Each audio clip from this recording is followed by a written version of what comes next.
What's up, everyone? With a big off day for the NBA, we are back with some MLB action here on Saturday, April 13th. Our NBA picks from Friday haven't all finished yet, but we're off to a very solid start. We saw the Oklahoma City Thunder minus 10.5 come through. They won that game by a ton, so everybody who followed along on that one and got in late at like minus 14 or 15 or 16, that came through for all of you, so I hope you cashed that one, and I also hope you were on one of our bigger bets today. We hit the San Antonio Spurs plus 10.5. They won that game outright, so thanks, Wemby. We'll take that win. They had a fantastic performance against the Denver Nuggets. We'll definitely take that one. The Toronto Raptors were not able to come through for us, plus 14.5 though. Somehow we saw the Miami Heat score a ton of points in that game, so oh well, you can't win them all. It wasn't our biggest bet. We did feel pretty good about it with Quickly and RJ Barrett out there, but like I said, can't win them all. We'll definitely take those wins with the Thunder and the San Antonio Spurs. We still have the Phoenix Suns minus 4.5 to go, so we'll see how that game ends up working out for us. We have a very solid MLB slate with lots of value here, so let's go ahead and dive back in and find you guys some winners. Take a second and hit that like button to show some support for the channel and all the work we're putting in here every single day. If you're new, take a second and subscribe. It's 100% free. It can keep you from missing out on these picks. These videos are sponsored by StumpTheSpread.com. Click the link in the description to go over there and join our free email list and check out our top confidence plays on all the major sports. Comment below with all the bets you're looking at today, and we'll give you our best advice on all of them. We respond to absolutely every single comment, so let us know anything you want to say about my picks, these videos, or anything you see here. As always, our final picks will be in the pinned comment down below. Now let's get into our first game of the day. We've got the Minnesota Twins going on the road to take on the Detroit Tigers. This is a day game. We're going to see first pitch sometime around noon. The Twins come into this game fresh off a tough outing yesterday. At time of recording, they're down 7-0 to the Tigers, so I don't think things are exactly going to turn around for them in this one. They have to be hoping that they can kind of change up what's been a tough start to the season. They're only 4-6 overall, and they're handing the ball in this game to Joe Ryan. He's going to be making his third start of the season, and things have been going relatively well here for him in the early goings. Against the Kansas City Royals, he gave up only a single run over 5 1/3 innings. That's looking like a pretty solid start as the Royals continue to have a good beginning to their season. He had 5 strikeouts in that game. He's been putting up pretty reasonable strikeout numbers over his beginning of the season. In his second start, though, he had a little bit harder of a time. He did last 6 innings against the Cleveland Guardians, so a pretty solid outing in terms of length, but he gave up 3 earned runs, a home run. He had 7 strikeouts and no walks in that game, so overall, not a terrible outing, and he has to be hoping that he can continue that solid trend here in his third start of the year. The Twins in general haven't had the best time hitting the ball, guys. They've been one of the worst offensive teams in the league so far. It looks like they could definitely get shut out here on Friday, so they're going to be looking to bounce back from that here on Saturday, but things have not looked great. They're 29th in the MLB in runs scored. They're 30th in team batting average. These guys just cannot hit the ball right now. We do see Carlos Correa. He's hitting the ball. He's batting over 300 here in the early goings, but really nobody else in the roster is having a very good time. Team slugging percentage is terrible. Their on base percentage is currently at 285. Like, there's no surprise here that they're not scoring runs, putting up those kind of numbers. Their best offensive game of the season, it looks like, was a 7-run game against the Milwaukee Brewers over a week ago. So things not looking great right now for Minnesota. They're going to be going against the Tigers, who have won game 1, or I guess kind of game 2 of this series. Game 1 was postponed, so they had way too much rain going on in that one. We see the Tigers off to a pretty good 7-4, about to be 8-4 start, and they're handing the ball to Kenta Maeda. This short right-hander has gotten off to a pretty mediocre start to his season overall. In his first outing against the White Sox, he got roughed up for 7 hits, 6 earned runs in that game, 3 home runs, so was giving up the long ball to the Chicago White Sox and just not looking very good at all. He did settle down quite a bit in his second start. That was against the Oakland A's. He gave up 3 earned runs in that one, a home run in that one as well. He had 4 walks in the game, so control was definitely an issue. 3 strikeouts, but only giving up 2 hits over 5 2/3 innings. I guess isn't the worst outing ever, but the guy's sporting a 9 ERA, so not great. Only 5 strikeouts over 2 starts, also not great, and he's 0-1 on the season. The real strength of the Tigers this season has been their starting pitching, as their offense is not putting up great numbers. They're a pretty low scoring team overall. They're around 27 or 28th in the league in runs scored. Their team batting average is down there right around the 200 mark. They're at 218 overall, and their team on base percentage is only slightly better than their opponent in this one with a 292 mark. This team has not been scoring a lot of runs. Their starting pitching has been pretty good, but really handing the ball to Maeda in this game cannot feel absolutely amazing, as he hasn't been that great over his first 2 starts.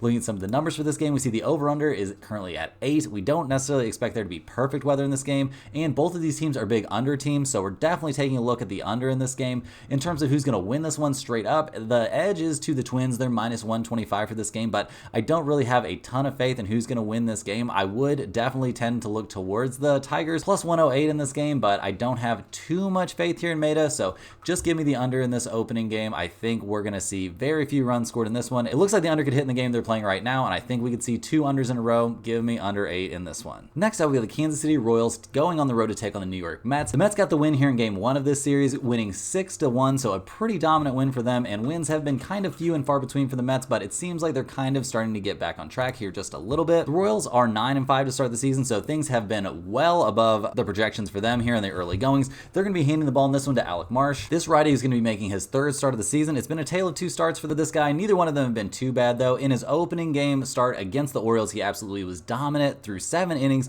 He had 5 strikeouts, only gave up 2 hits and 1 earned run over those 7 innings. So that was an impressive way to get his season started, but going up against the White Sox in his 2nd start of the year, things were not quite as good. He gave up 8 hits and 3 earned runs over only 4 2/3 innings, so not exactly a fantastic outing. He's going to be hoping to bounce back a little bit here. He's going on the road again, and that game against the Orioles was on the road, so maybe he's just going to be a better road pitcher, but we're in the very early goings here. There's really no way to know for sure how he's going to look or how any of these guys are going to look. He can feel good about his opening numbers so far this year, though. He's 1-0 overall and only a 3.09 ERA, so that's all pretty solid, and the Royals have to feel fantastic with how the offense has looked here in the early goings. They're in the top 10 in pretty much every major hitting category. They've scored 72 runs this season. They're batting well over 260 as a team, which is great, and their slugging percentage has them 4th in the majors. So just in general, this team is hitting the ball extremely well. We see Bobby Witt Jr. He's smashing right now. He's got 4 home runs. He's hitting nearly 400 on the season. We see Miguel Garcia. He's leading the team in RBIs. He is only batting 214 this season, though, so he's definitely hoping he can move that number up a little bit. Regardless, the Royals are going to be hoping they can bounce back here, but the Mets had to feel pretty good. They've now won 2 in a row. Over the last 2 games combined, they've scored 22 runs, which is pretty crazy. They had a 16-run game at Atlanta in their last game of that series, and then they backed it up with a 6-run performance here in their 6-1 win in game 1 of their series against the Royals. The Mets are going to be handing the ball to Sean Manaea. This big left-hander has to feel very good about how the season has started. He's 1-0 with a .82 ERA. He dominated the Tigers in his first outing of the season. He had 8 strikeouts, only gave up a single hit over 6 innings of work in that one, and then he backed that up with a solid 5-inning outing against the Cincinnati Reds. He only allowed 1 earned run in that one. He struck out 6 and had 2 walks, so putting up those kind of numbers playing in the Great American Ballpark is very, very solid. He has to feel really good about how his game looks right now. The Mets in general, though, their offense is seeming to come around, but they still haven't made it past the middle of the pack in terms of their batting average and runs scored kind of numbers. Their on-base percentage is creeping up pretty solid. It's at .319 overall, so not amazing, but not terrible. They have to feel very good about their chances here in this pitching matchup. Looking at the numbers in this game, we see the Royals, they're the underdog. They're plus 145 in this game. The Mets are minus 158. We do have to look at the Royals. They are plus 1.5, and they are 9-4 against the run line this season, which is tied for MLB best. That's pretty interesting, but I don't know that that's really a number we're going to be on. I think giving this pitching matchup and looking at how the Royals looked in game 1 of this series, I'm leaning towards the Mets minus 158 in this game. You could also take a taste of the under, but my money and just a little taste of it for sure is going to be on the New York Mets minus 158. This isn't going to be one of my key plays of the day, but we like it a decent amount, and I think the Mets are in a good spot at home against a Royals team that's due for a little bit of regression. Next up, we got the Cincinnati Reds going on the road to take on the Chicago White Sox. Right now, they're playing, and it's all but over with. We see Cincinnati's up 9-1 here in the bottom of the 8th inning, so we expect them to finish off this game with a win. The Reds saw their last game of their series against the Milwaukee Brewers get postponed, and they had lost the first 2 games of that series, so they can't be feeling too good about how that looks.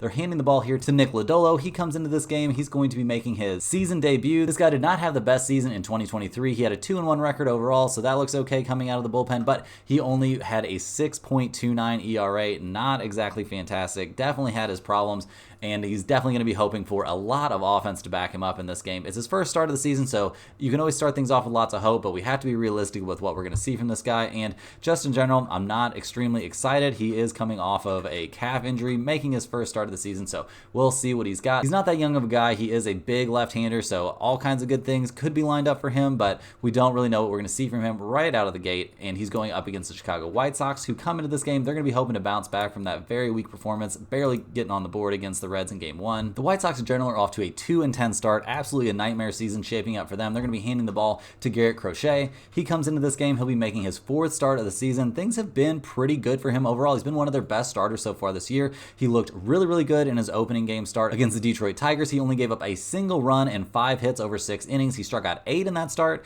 He backed that up with a 7-inning start against the Atlanta Braves, where he struck out 8 in that one as well, only gave up a single earned run. And against the Kansas City Royals, who have been hitting the cover off the ball here to start the year, he lasted 5 innings and only gave up 2 earned runs and had 5 strikeouts. So just in general, he's off to a very good start. He's only 1-1 on the season with a 2 ERA, but that is nothing to sneeze at. The guy's got 21 strikeouts over 3 starts. He is absolutely dealing right now and is looking like the best starter here on the White Sox roster. But despite his best efforts, this team is not having a very good time. They're only 1-2 in his 3 starts. It's been pretty tough out there. Look at the numbers for this game. We see the Reds are the favorite. Once again, they're minus 125, which is a little bit insulting given the fact that they're putting somebody making their first start of the season out there on the bump, and they're going up against a guy who has looked very good this year in general. The problem just has been how bad the White Sox have looked at the plate this year. They're one of the worst offensive teams in the MLB. We can't really expect them to put up a ton of runs. We can, however, expect Crochet to be pretty dominant out there on the mound. Looking at the over-under in this game, we see it's at 8.5. We see that the Reds are an over team, but given that they play a lot of their games in the Great American Ballpark, we can discount that a little bit, and we see the White Sox are 7-4-1 to the under this year, and they've played very low scoring games when they've had their best pitcher out there on the mound. So we are going to take a taste of the under in this game. If you wanted to ride with the White Sox plus 110, I guess you could. I'm not very interested in that though. Give me the under. I think we see a poor offensive performance from the Reds going up against a dominant pitcher, and we don't see the Chicago bats awakening anytime soon. Moving right along, we've got the Colorado Rockies going on the road to take on the Toronto Blue Jays. Colorado comes into this game fresh off a dominant Game 1 win in this series against Toronto. They won 12-4 in that game. They have to be feeling pretty good about that. In general, this season they've gotten off to a very rocky start there. They're only 4-10 overall. Not exactly the start they imagined, but they had to think this was definitely a possibility. This team did not come into the season with very high expectations. In this one, they're going to be handing the ball to Dakota Hudson, hoping that this big right-hander can have a solid outing. He's been pretty decent through his first 2 starts of the year. He went into Chicago and didn't give up a single earned run in that game. He did give up 3 runs though. However, he pitched 5 1/3 innings in that one, but we did see the Rockies get a 5-0 loss. So that has to be a little bit disappointing. And against the Tampa Bay Rays though, he pitched pretty well. Once again, he gave up 7 hits, 3 earned runs in that game, 4 strikeouts. He did not get the win in that one though. He took another loss, so he's 0-2 on the season, but he's sporting a 2.38 ERA, so not terrible. And this game's not being played in Colorado, so he has to feel a little bit better about his ability to keep the ball inside the park. Not quite as tough when you're not playing at elevation. The Rockies in general have not gotten off to a very good offensive start. They're pretty middle of the road. They're not like bottom of the league or anything like that, but they've only scored 54 runs this season overall. They've got a team batting average around 145 and a team slugging percentage of just under 400. So nothing incredible, nothing we're going to write home about, but they did look very good in their first game of this series. They did win 12-4. Putting up 12 runs is very solid. The Blue Jays can't feel very good about that. They're going to be looking to hold them down. Toronto has not gotten off to an amazing start. They're only 6-7 overall. They're going to be handing the ball to Bowden Francis, hoping that he can have his first good outing of the season. Things have looked extremely tough for him here in the early goings. He got absolutely shelled by the Houston Astros back on April 1st. He gave up 10 hits in that game in only 5 1/3 innings. He gave up 3 home runs, 7 earned runs, and things did not get much better in his second start at Yankee Stadium. He gave up 5 earned runs, a home run. He did have 5 strikeouts and only 3 innings in that game, but just not a lot of good things happening for this big right-hander. Things are not going well. He's 0-2 on the season. He's sporting an ERA of near 13. Really needs some sort of turnaround performance in this one, and he's got to really hope that he can have a dominant outing because his team is not producing a lot of offense. We see the Blue Jays have only scored 47 runs on the season. Their team batting average is hovering around 200. They're 25th in the league in team batting average. This offense is not putting up a lot of points, and that's a pretty big concern in this one. I'm a little bit surprised to see Toronto is minus 190 in this game. That's going to be pretty tough for them with Francis on the mound. We're going to take the Colorado Rockies. Despite the fact they're playing on the road in this one, I think they can have a second hot hitting game in a row, and we're getting them at a very good price. Give me Colorado plus 160 in this one. I think they find a way to get a win here in Game 2 of this series and keep on piling up some offense. Next up, we got the Milwaukee Brewers going on the road to take on the Baltimore Orioles. We saw Milwaukee get the 11-1 win in Game 1 of this series. They looked absolutely dominant in that one. There was some chippiness going on. We saw the benches and bullpens clear in the 6th inning. We saw the Brewers hit 3 home runs in this game. Things looked pretty solid for Milwaukee, and it's definitely looking like these two teams not big fans of each other. It'll be interesting to see what kind of shenanigans they get in here in Game 2. We see the Brewers handing the ball to an ex-Oriole in DL Hall. He comes into this game, he's going to be making his third start of the season, and he's looked pretty reliable, although not that long-lasting of a starter. He only pitched 4 innings against the Mets in his first outing. He only gave up 2 earned runs, though, so that's not too bad, but 1 strikeout and 2 walks, not exactly a dominant performance. In his second start of the year, we saw him last 5 1/3 against the Seattle Mariners, but he gave up 8 hits in that one to a not very solid hitting team, and he gave up 3 earned runs, 5 strikeouts, and 2 walks, so not terrible, but not great, especially if you're going up against the Seattle Mariners. Not really a team that you want to be getting touched up by if you're a pitcher. The Orioles will definitely be looking to bounce back in this game. They had won 3 straight coming into their first game against the Brewers, and then they got absolutely dominated. They weren't very happy with how things went. Things got pretty chippy out there with the benches clearing in the 6th, so we're going to expect to see maybe some fireworks here, depending on how these teams decide to handle their business. Orioles are 8-5 on the season overall, and they have to feel fairly decent about handing the ball to Dean Kremer. He hasn't gotten off to like a dominant start necessarily, but in his last outing, he looked very, very good. He lasted 7 innings against the Pittsburgh Pirates, only giving up a single run, which was unearned, and he had 6 strikeouts and 0 walks, so a very, very good outing for him there, and that's a little bit of a bounce back from giving up 3 earned runs and 2 home runs to the Kansas City Royals in his first start of the year, but that wasn't terrible. He lasted 5 1/3 innings in that one, so just in general, the Orioles have to feel pretty good about who they're handing the ball to in this one. We see both of these teams definitely trend towards the over right now. The Milwaukee Brewers are 7-4 to the over this season. We see the Orioles are 6-4-2 to the over. The concern for us in this one is Kremer being on such a solid start to his season. We're not really too worried about DL Hall. We think he could definitely give up some runs, but given the trends in this one, I'll definitely be taking a small taste of that over 8.5, but I'm more likely to just be on the Baltimore Orioles in this one to back up their first win in this series with another one, and they've definitely got the edge in this pitching matchup. Give me the over, and also give me Baltimore -142. Next up, we're looking at the Texas Rangers going on the road to take on the Houston Astros. Game 1 of this series is going on right now, but things look pretty much sewn up. We see Texas is up 12-3 in the bottom of the 6th in this game. They have absolutely been raking in this one. They're looking very, very good at the plate all of a sudden, which hasn't really been the problem for them this year. They're a pretty good offensive team overall, but they have to be a little bit nervous in this one, handing the ball to Andrew Heaney. He has not had a great start to his season. He got knocked around by the Rays in his first outing and then got knocked out of the game by the Houston Astros. He gave up 6 earned runs and only 3 2/3 in that game, had 3 walks and 2 strikeouts. His strikeout numbers against the Rays were very good, but man, against the Astros, he really, really got touched up, and now he has to go out there and face him again. That seems like a pretty tall ask, especially for somebody who's 0-2 on the season, has an ERA around 7.5, and only has 9 strikeouts through 2 games. So the Rangers are going to be hoping for another major offensive outburst, which could be kind of a big ask for them. Corey Seager is leading the way for him right now. We see Alderwis Garcia, he's hit 4 home runs here in the early goings.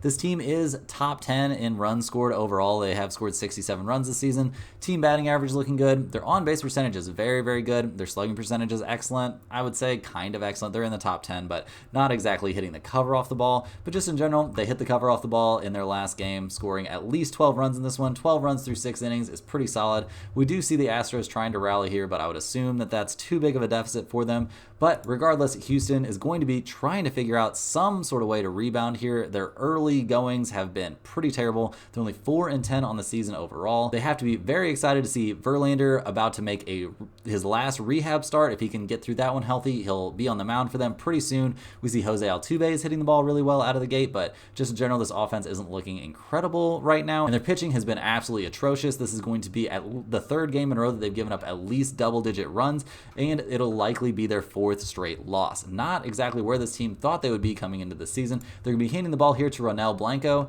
He comes into this game. He's going to be making his 3rd start of the year, and the guy has looked absolutely dominant here in the early goings. In his first start of the year, he pitched a complete game, 9 innings, 0 hits, 7 strikeouts, incredible no-hitter from him, looked absolutely dominant against the Blue Jays. He backed that up, looked very, very good in his next start. He dominated the Texas Rangers in that one. 6 innings, only 1 hit, 4 walks and 4 strikeouts, so some control issues, but regardless, he looked absolutely incredible. He's looked amazing through his first couple of games, and I think we can kind of expect to see the same from him in this one. The Astros offense is off to a pretty good start. They're 4th in the league in batting average, so they've had a little bit of bad luck here in terms of runs scored. Their slugging percentage is very, very good. We expect to see this offense put up some runs, and we definitely expect them to put up some runs against Heaney, someone they've already had success against this season. Houston is -142 in this game, and while we're a little bit interested in that number, we're much more interested in them against the run line. We see Houston's been a terrible team against the run line this season. We don't care at all. Looking at this specific pitching matchup, we absolutely love Houston. -1.5 in this one. You can get them at +134 if you take them minus the run line, so give me Houston -1.5. I think we see an absolute dominant performance performance from Blanco in this one, and we see them get the blowout win over a team they have to be very ready to put up some runs against. Next up, we got the Pittsburgh Pirates going on the road to take on the Philadelphia Phillies. We saw the Pirates get a 5-2 win in game 1 of this series that snapped a little 2-game losing streak for them. We did see Bryce Harper look a little bit frustrated in that game, so that's got to be good news from the Pirates that they were able to frustrate one of the best hitters in the league with that diving catch. Harper has not been looking too good here lately. He did stop his over 18 slide, but things have looked pretty tough for him at the plate after getting off to kind of a quick start there in the first week or so. In general, right now the Pirates have to feel very good about the early returns. They're hitting the ball pretty well, and their pitching has looked decent at least. They're going to be handing the ball in this one to Marco Gonzalez. He's going to be making his 3rd start of the season, and he's been one of those pitchers that's been looking pretty good for them so far. He's 0-0, so he hasn't registered a result, but his 2.45 ERA, that will definitely work. In his first start of the season, he lasted 5 innings against the Washington Nationals and gave up only 1 earned run. In his second start of the year against the Baltimore Orioles, he lasted 6 innings, gave up 2 earned runs, had 4 strikeouts, only 5 hits over 6 innings. That will do. The Pirates offense is looking pretty good. We see Michael Taylor looking very solid, batting .350. We see Brian Reynolds. He's hit 2 home runs and has 11 RBIs. This team is in 7th place in the league overall in terms of runs scored. Their slugging percentage as a team isn't amazing, but their on-base percentage is very, very good. Their team batting average is good. Just in general, this team is hitting the ball pretty well.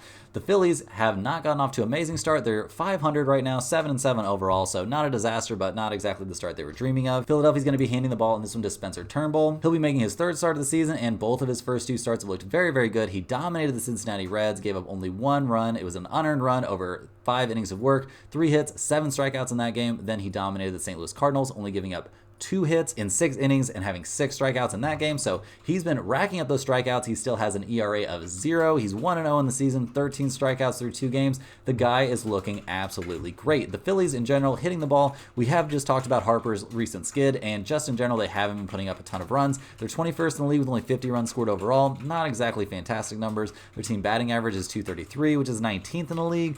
On base percentage and slugging percentage, neither one of those are looking elite, so they're definitely going to need to find a way to hit the ball better. But in this game, we're not too worried about them hitting the ball better. We'd actually prefer that they didn't, because we are going to be on the under in this game. We expect to see another very solid outing from Turnbull. Gonzalez has looked good for the Pirates, and just in general, I don't think we're going to see a lot of offense in this game. Philly has been an under team so far this season overall. We have seen Pittsburgh, they're 8-5 to the over this season, so that's a little bit of a concern, but definitely give me the under in this game. I don't think we're going to see very much offense with a very solid pitching matchup out there. Give me under 9. I'm surprised the number's this big. Jump on it while you can. Next up, we got the Washington Nationals going on the road to take on the Oakland A's. Game 1 of this series is still going on. It's only in the bottom of the 3rd inning. We see Oakland's up 1-0 in that game, so not too much to go off on that one. We don't really know how that's going to end up, but right now, looking at the Nationals, they've been playing relatively well. They won 3 of their last 4 before starting this series. They're 5-7 overall, so they're kind of trying to climb out of an early hole that they dug themselves into, and they're going to be handing the ball to Mackenzie Gore. He comes into this game. He's going to be making his 3rd start of the season. He's looked pretty serviceable over his first 2 starts. He handled the Pirates pretty well. 3 earned runs over 5 1/3 innings. We're not exactly going to throw him a parade for that, but those are decent numbers against a very hot-hitting team right out of the gates.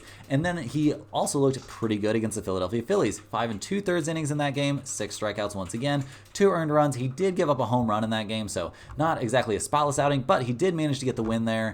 He's sporting an ERA of 4.09, so like I said, not amazing, but serviceable. 12 strikeouts through 2 games, not amazing, but serviceable. We think this middle-sized left-hander is in for a decent season at least. He's looking pretty good here out of the gates. Despite the Washington Nationals not getting off to a good start at all hitting the ball, they're 25th in the league in runs scored, 20th in slugging percentage and on-base percentage, and their team batting average just not very good. CJ Abrams has been hitting the ball pretty well, but when your leading hitter this early on is only batting .306, you would have hoped you could have seen somebody have a little bit hotter start than that, and that just has not been the case.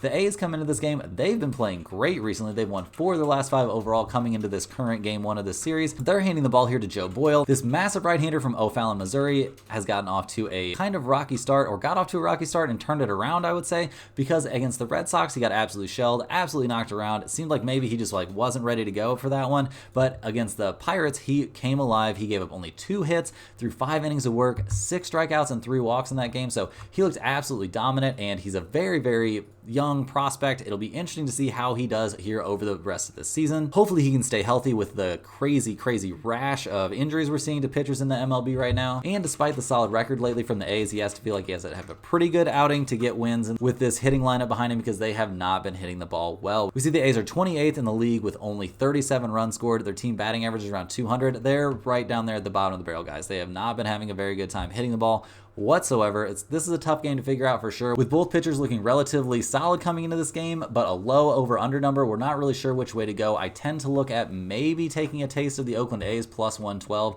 if we really have a ton of faith here in Joe Boyle, but I think I'll be looking at the over-under in this game. I think we'll be rooting for the under. Neither one of these teams is hitting the cover off the ball right now, and both of these pitchers are looking relatively solid coming into this one, so give me under 8 as a small lean in this one. Moving right along, we're looking at the Atlanta Braves going on the road to take on the Miami Marlins. Game 1 of this series, we saw the Braves get a dominant 8-1 win. They have to feel pretty good about that one, and they also have to feel pretty good about handing the ball to Chris Sale in this game. He's looked very solid, not amazing, not dominant like we've seen him be in the past, but he's looked solid through his first 2 starts of the year. He's lasted 5 1/3 innings in both of them. He's giving up 2 earned runs in both of these outings, but his last one against the Arizona Diamondbacks, he had 6 strikeouts and no walks, so it feels like he's building in the right direction. He only gave up 4 hits in that game also, and he's gotten some pretty solid numbers posted here in the early returns. He's 1-0 on the season. He's got a 3.38 ERA and 13 strikeouts through 2 games. That's not too bad at all. We know this guy is capable of greatness. It'll be interesting to see if he can stay healthy and round into form right now. He's going to need to. He doesn't have to worry about getting enough run support though. We've seen the Braves hit the cover off the ball here in the early goings. They've got a team batting average of over 300 right now. That is good for first place in the MLB. Their team slugging percentage is also first, along with their on-base percentage. 73 runs for them here in the early going seems pretty solid. They're tied for 4th place in the MLB in that category, and they have to be very excited to be taking on a lowly Marlins team that's not exactly known for throwing solid pitchers out there. The Marlins come into this game, they are not having a good season at all. They're 2-12 overall. They're going to be in for what could possibly be an historically bad season just in general. This is not a team that's really trying to win or really putting out a very competitive team right now. They're going to be handing the ball in this one to Max Meyer. This very young right-hander comes into this game fresh off of one of his best starts of his career. He held the Cardinals to only 1 earned run, a home run over 6 innings pitched, so he looked very, very good in that game. He only had 3 strikeouts in that one, so he's not exactly a strikeout guy, but his numbers here in the early going, some of the best numbers you're going to see on the Marlins right now. He's 1-0 with a 2.45 ERA, only 3 strikeouts through 2 starts, so not exactly amazing numbers there, but just in general, he has to be feeling pretty good about how he's looking right now, but he's about to take on a much better offensive team than either the Angels, who he faced in his first start, or the Cardinals, who he faced in his second start. The Marlins, in terms of scoring runs, haven't been the worst team in the league overall, but they've been pretty close. Their slugging percentage as a team is only 300. Their team batting average is only like 200. They're near last in most of the major offensive statistics, so we don't really expect much from them in this one. It's going to be interesting to see what both teams can do in this game. Guys, I'm a little bit scared. I feel like I'm taking too many unders at this point, but man, the under in this one does look a little bit appealing. We could also look at Atlanta minus 1.5 in this game. I'm not really too interested in them minus 198. That seems a little bit tough, but it's concerning. Atlanta is only 4-7 against the run line this season, but Miami is 3-10 against the run line. Guys, I know this sounds crazy. Maybe I'm sounding like a broken record right now, but I'm definitely leaning towards the under in this game once again. We've liked what we've seen so far from Max Meyer. I know we're a little bit concerned about Atlanta being 8-2-1 to the over. That's an MLB best number to the over this season. But do we really expect Sale to give up a bunch of runs? I don't think so. Max Meyer's been pretty good here in the early going, so I tend to look towards the under. If you wanted to just take the Atlanta Braves minus 198 just to win this game, I wouldn't be too upset about that. I definitely would shy away a little bit from them minus 1.5. And the Marlins aren't going to lose every game, but still, this is a tough one to figure out. If you're making me bet it, give me a little bit of the under or a little bit of Atlanta minus 198. Heading into the home stretch here, guys, we've got the St. Louis Cardinals going on the road to take on the Arizona Diamondbacks. Game 1 of the series is going on right now. We've seen an offensive outburst from the Cardinals. They're up 6-0 here in the bottom of the third, so that's pretty crazy. This is not a team we've seen score a lot of runs or have a ton of success this season. They're only 6-7 overall. They're going to be handing the ball to Kyle Gibson here in Game 2 of this series. It's been a tale of 2 starts for Gibson here. He had a very solid start and got the win against San Diego Padres, and then somehow managed to get absolutely shelled against the Miami Marlins. He gave up 7 earned runs in only 6 innings of work, gave up 2 home runs in that one, 5 strikeouts. Just not a good outing from somebody the Cardinals are expecting to be maybe their second or third best starting pitcher. They would hope that he would just do a little bit better than this, especially against a terrible team like the Marlins. Maybe he was just taking it easy against them. I don't know, but that outing has really messed up his numbers for the season. He's 1-1 with a 6.23 ERA, and it's time for him to have a bounce back performance against the Diamondbacks. In general, we have not seen the Cardinals offense look very good, although they have scored 6 runs already in this game, so maybe they're turning turning things around a little bit. It'll be interesting to see if they can keep that up here in game 2 of this series, but in general, they have not been a hot hitting team. Their leading offensive guy right now is Alec Burleson. He's only batting .256 on the season. The Diamondbacks come into this game, they are 6-7 on the year as well. Looks like there's a decent chance of them falling to 6-8 unless they stage some sort of pretty crazy comeback here against the Cardinals after already being down 6-0. The Diamondbacks have been a very good offensive team. The problem for them has been their pitching in general. They're handing the ball in this one to Ryan Nelson. He's been very middle of the road. I would actually say a little bit below middle of the road here through his first 2 starts. Although he has faced some pretty tough opponents, he only lasted 2 2/3 innings against the Yankees in his first start of the season. He gave up 4 earned runs in that one, and he had 4 walks, so that's a little bit concerning. Definitely struggling with his control. He bounced back a little bit with his game against the Atlanta Braves, but he gave up 3 earned runs, 2 home runs in that one. He did have 7 strikeouts, so there were definitely some bright spots, and you would think he'd be in a better spot here going up against a Cardinals team that hasn't exactly been hitting the ball very well. This is a tough game to figure out, guys. We're looking at the numbers for this one, and it's pretty much a coin flip game. It's interesting to look at the Cardinals having such a big offensive outburst in game 1. Do we really think they're going to be able to continue that here? Looking at the over-under, there's not major trends to lead us in one direction or the other. We do see the Cardinals are pretty solid against the run line. They're 9-4 against the run line. Guys, I think we're going to see a bounce-back performance here from Kyle Gibson. I'm not going to take the Cardinals on the run line, even though they are that MLB best 9-4. Give me the Cardinals, -102 as a small lean in this one. Not going to be one of my core plays for the day, I don't think, but just in general, we do like the chances of Gibson having something of a bounce-back performance and the Cardinals giving him just enough run support to get by. In our last game of the day, guys, and the last game on the MLB slate, we're looking at the Chicago Cubs going on the road to take on the Seattle Mariners. It's early on in game 1 of this series. We see Seattle's up 1-0 in the top of the 4th, so things aren't really too decided in that one. We don't really know which way this game is going to go. We do know the Cubs come into this one. They've been alternating wins and losses for several games now. They're 7-5 overall, and that's all despite hitting the cover off the ball here in the early goings. They've scored 73 runs this season. They are 11th in the league in batting average, but they're 8th in the league in slugging percentage and 3rd in the league in on-base percentage. They're going to be handing the ball to Shota Imanaga. They have to feel pretty good about how this lefty has looked so far this season. Actually, they should be feeling pretty freaking great about it because the guy is off to a 1-0 start. He's got a 0 ERA still. He's had 12 strikeouts over 2 games. He's had 12 strikeouts over only 10 innings pitched. He did only last 10 innings against the Dodgers. That's a little bit annoying, but he wasn't pulled due to his own fault. I'm pretty sure there was some weather involved in that. And just in general, he's looked very, very good going up against 2 teams that can hit the ball a little bit. Not Chicago so much, but definitely going 4 innings of 0-run ball against the Dodgers is a pretty solid outing. And Imanaga shouldn't feel like he has to be completely dominant because the Cubs are scoring some runs for sure. They're going up against the Seattle Mariners team who hasn't gotten off to a very good start to the season. They did win their last game of their series against the Toronto Blue Jays 6-1, so I guess that's a little bit of something to cling to here as they hand the ball to Emerson Hancock. Guys, this big right-hander has not gotten off to the start he was hoping for this season. He did kind of okay against the Cleveland Guardians before getting absolutely obliterated by the Milwaukee Brewers. He gave up 11 hits in 3 1/3 innings, 8 earned runs, 2 home runs in that one, 6 strikeouts, sure, but man, he was getting touched up pretty freaking hard. And just in general, we haven't seen the Seattle Bats really be capable of carrying their pitchers if they have a bad game. This team is ranked in the bottom 5 in the MLB in basically every major statistical category. Not looking good right now for Seattle. They don't exactly come into the season with massive expectations, and things have looked pretty dark for them here in the early goings. We're definitely looking at Chicago against the run line in this one. Chicago's -1.5. If you take that, you can get them +135, so that's pretty appealing. We see the Cubs are 8-4 against the run line. Seattle is only 4-9 against the run line. Give me the Chicago Cubs. They definitely have the edge here in the pitching matchup. I think we'll see Imanaga have a massive, massive dominant outing. So I guess maybe if you want to take a taste of the under, you could, but we're not too interested in that, guys. Give me Chicago -1.5. If you want to take the Cubs -126, I think that's pretty good too, but I think this is going to be a dominant win for them. So give me Chicago against the run line as our last pick of the day. That's all the games we have time for today, guys. Hit the like button for good luck on all your bets and subscribe if you're new. Let me know in the comments any questions you have on today's slate. Thanks for watching. You can click the link in the description to check out stumpthespread.com, and we will see you guys tomorrow for more sports betting action.